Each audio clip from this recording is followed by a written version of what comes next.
탈모가 시작돼서 고민하는 전국에 계신 선배님들, 후배님들 안녕하세요. 탈모에 대한 모든 고민을 함께하고 극복해가는 탈모 20년차 대한탈모인연대 자라나라 모발모발입니다.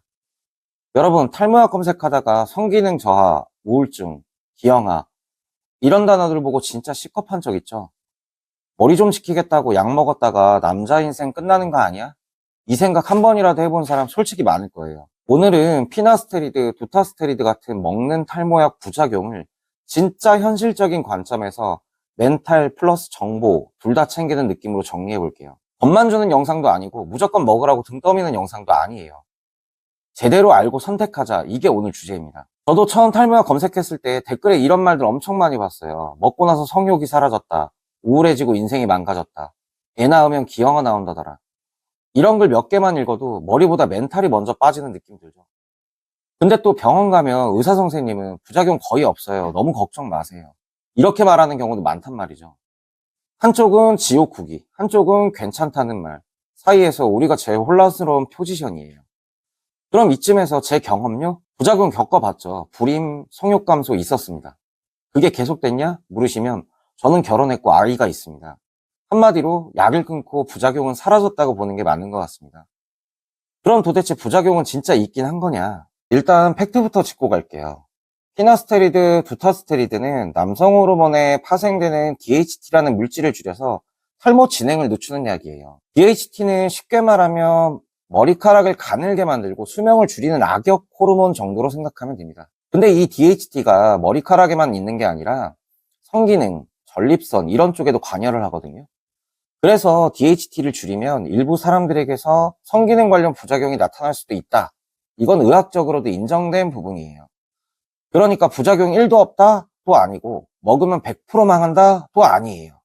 항상 그 중간 어딘가에 진실이 있습니다. 여기서 또 한 가지 생각해야 할 게 있어요. 부작용 무서우니까 약 안 먹을래, 이 선택도 존중인데 탈모 자체도 멘탈에 엄청난 데미지를 줍니다. 거울 볼 때마다 자신감 떨어지고 사진 찍기 싫어하고 소개팅, 연애, 결혼까지 연결해서 걱정하게 되고 이게 다 장기적으로는 우울감, 자존감 하락으로 이어질 수 있거든요.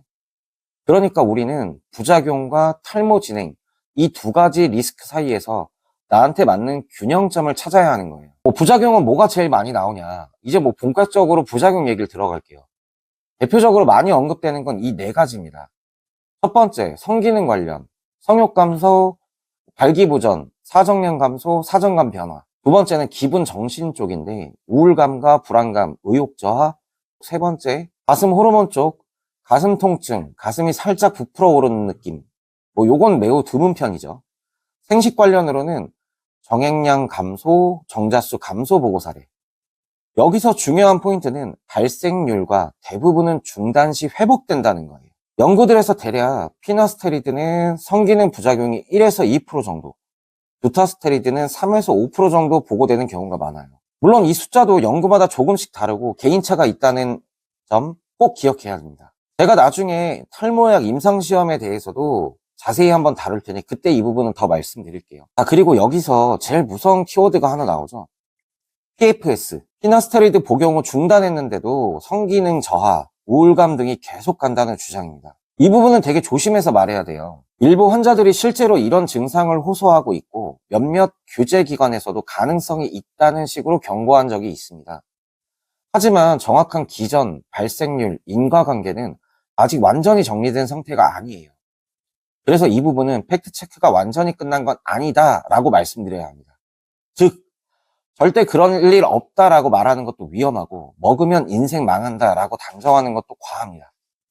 그래서 저는 이걸 희귀하지만 무시하면 안 되는 리스크 정도로 보는 게 현실적인 태도라고 생각해요. 이제 제일 중요한 부분, 그럼 어떻게 해야 덜 무섭게, 덜 후회하면서 선택할 수 있냐? 첫 번째, 무조건 병원부터입니다. 인터넷 처방, 가격만 보고 선택하지 말고 탈모 환자 많이 보는 피부과, 비뇨기과에서 내 상황, 나이, 가족력, 성기능, 멘탈 상태, 임신 계획 등을 한 번은 제대로 털어놓고 상담하는 게 좋아요. 두 번째, 약을 시작한다면 물론 의사의 처방에 따라야겠지만 보통은 피나스테리드가 1차 선택인 경우가 많아요. 두타스테리드는 효과가 더 강한 대신 부작용 확률이 조금 더 높게 보고되는 편이라 스텝업 옵션으로 쓰이는 경우가 많습니다. 세 번째는 기록은 필수입니다. 약 시작 전에 3개월, 6개월, 1년 단위로 두피 사진 꼭 찍어두세요. 동시에 성욕, 발기 상태, 기분 변화, 수면, 의욕 같은 것도 본인만의 메모로 간단히 기록해두면 좋아요. 이렇게 해야 내가 진짜 부작용이 있는 건지 아니면 불안 때문에 더 예민한 건지 조금 더 객관적으로 볼 수 있습니다. 네 번째, 이상 신호가 느껴지면 혼자 끙끙 걱정하고 고민하지 마세요. 뭐 성기능이 평소랑 확실히 다르다, 이유 없이 우울하고 삶이 무기력해졌다, 이런 느낌이 들면 바로 처방해준 병원에 이야기하세요. 용량 조절이나 뭐 복용 간격 조정이나 약 변경 혹은 일정 기간 중단 등 여러 가지 선택지가 있을 수 있어요. 이 부분도 많이들 물어보죠. 기형아 얘기 이거 진짜냐? 임신 중이거나 임신 가능성이 있는 여성은 피나스테리드, 두타스테리드 성분에 노출되면 안 됩니다. 특히 부서진 알약을 만지는 건 피하라고 되어 있어요. 그래서 실제로는 임신을 준비하는 시기에는 일정 기간 약을 중단하고 출산 이후에 다시 복용을 시작하는 전략을 선택하는 분들도 많아요. 저도 그렇게 했고요. 하지만 이건 정답이 있는 게 아니라 내 불안 수준과 파트너와의 합의와 의사 상담, 이 세 가지를 합쳐서 결정하는 게 제일 좋습니다. 여기까지 들으셨다면 아마 이런 느낌일 거예요. 와, 생각보다 복잡하네. 근데 또 막연히 겁만 먹을 일은 아니네.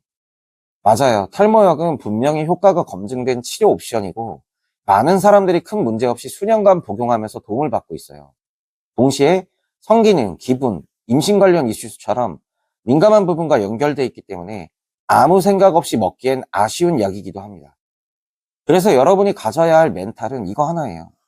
나는 정보를 알고 내 몸을 관찰하면서 내 선택에 책임지는 쪽으로 간다. 이렇게 마음을 잡으면 탈모약이 공포의 약이 아니라 내가 컨트롤하면서 쓰는 도구로 바뀝니다. 마지막으로 이 얘기는 꼭 하고 싶어요.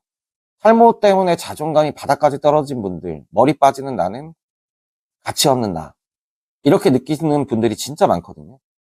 근데 진짜로 당신의 매력, 인생, 인간으로의 가치는 머리카락 한 점으로 정의되지 않습니다. 탈모약을 먹든 안 먹든 그건 당신이 정보를 알고 내린 하나의 선택일 뿐이고 그 선택이 당신의 인생 전체를 규정하진 않아요. 오늘 영상이 부작용에 대한 막연한 공포는 조금 줄이고 어디까지가 팩트고 어디까지는 논란인지 조금은 구분하는 데 도움이 됐다면 좋겠습니다. 궁금한 점, 본인 경험, 혹시 부작용 겪어봤던 분들 이야기도 댓글에 편하게 남겨주세요.